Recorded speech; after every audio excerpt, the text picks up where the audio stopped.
Henderson quickly. Just can you talk about kind of what you remember from that opening round and how hurt you were and what was going through your head at that point?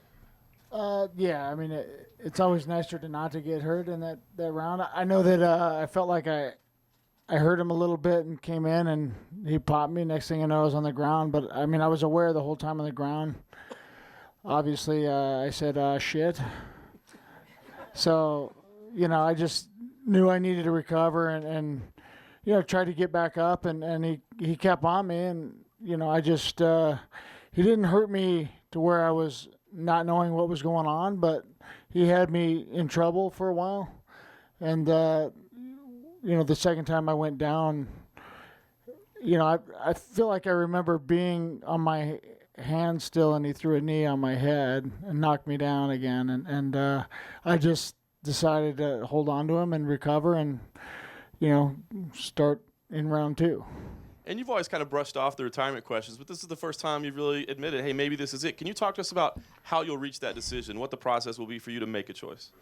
I don't, like Uriah said, I don't want to make any decisions emotionally, but, knowing that in my mind, there's a possibility that might have been the last one. It was obviously a good one to have that, and all my kids and everybody were able to come. So, it was a little more emotional, but, I don't know. It all depends on what my options are afterwards. Obviously, I'm going to need a paycheck for a little while, but we'll see what happens. What makes it hard for a great athlete like yourself to walk away? Is it the love you get from the crowd like you got tonight? Is it knowing that you can still go out there and beat anybody in the world any given night? Is it financial? Like what makes it hard to stop being an athlete? Is it an identity thing? Because again, you have nothing to prove and you haven't for a long time. Is it just that you love it so much? What would you say? Yeah, it's never been an identity thing. Obviously the money helps. I love doing this though, and I love getting paid to do it. And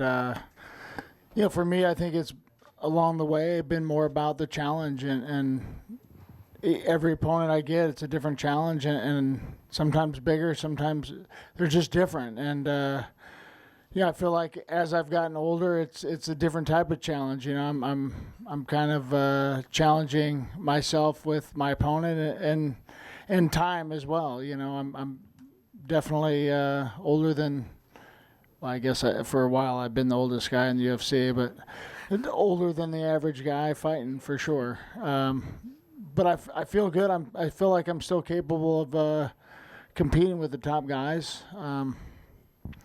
It's more about the other things I want to do in life and spending time with the kids, and I've managed to do that just fine along the way. But I'm getting close to being ready to being done and being okay with it.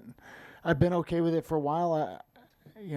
If I look back and what I've done, I'm completely okay with it, and feel good about myself as well. And but we'll see. I'm not making any decisions now. I'm just going to wait and see what happens and see what my options are.